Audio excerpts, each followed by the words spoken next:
All right, so we're gonna do walking lunges, but before I get into like the weighted and more regular form that we're gonna go over, this has been a variation that some of my older clients or people with really busted up knees really enjoy. That's gonna be like an assisted with suspension trainer, so like a TRX or gymnastic rings.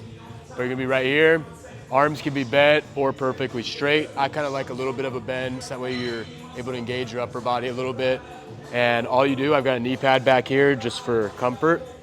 You can do your lunges just like that while holding onto this to help pull you up. And this can give you full range of motion while still working that lunge pattern. So no, you're not getting the walking lunge like balance benefit of moving with it, but it's probably the first progression that I would give to anybody if you're doing walking lunges and you haven't done them in a while, or your split squat still isn't that good and you just want to be able to build some mobility and strength.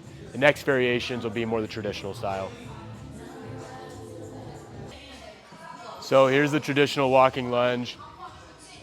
I like to take shorter steps with it rather than doing like an ATG split squat to where we're going all the way in deep like this. I go a little bit shorter and try to keep my knee from going over my toe too much. If it does a little bit, I'm not too mad at it, but what that angle looks like from the side is more right here. I'll even sometimes do even shorter steps like that. So this one's gonna be a little more glute. And we're usually gonna go for distance or reps on this. So I start most people like, do your first set body weight if you haven't done them in a while. Don't worry about it like needing to be heavy at first, kind of like the back extension. Like take your first set body weight, usually just to warm it up. Then as you do it, you can add weight a bunch of different ways. A lot of people like the barbell on back. I like this one. This is great, gives you a little bit more balance too to hold on to this.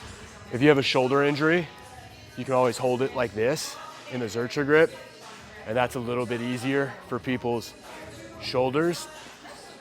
As you do the lunge too, I kind of like to go, if people are struggling with balance, to go like, you know, essentially as you're doing it, go a little to the right and go a little to the left. So I'm not going perfectly straight with it, and I'm holding dumbbells now, showing you how to load it like this. If I go a little, I'll reach a little to the right with the right foot, a little bit to the left with the left foot. That way I'm not trying to walk that tightrope and potentially tripping and falling. So that's how you do it with dumbbells at your side. My personal favorite way to do it, however, would be a bag. So like this is my Bulgarian bag. You could also use a sandbag, something else, but this is nice and easy. It has handles right here. 1, 2, right? And I can kind of lock in on it. 3. You can also use this sandbag and hold it in front, just like this, and do it. 1, 2. So there's a bunch of different ways that you can load this, but the simple walking lunge is gonna be a really great leg builder for anyone. Start light on it, but you can get heavy with this over time, and enjoy this one.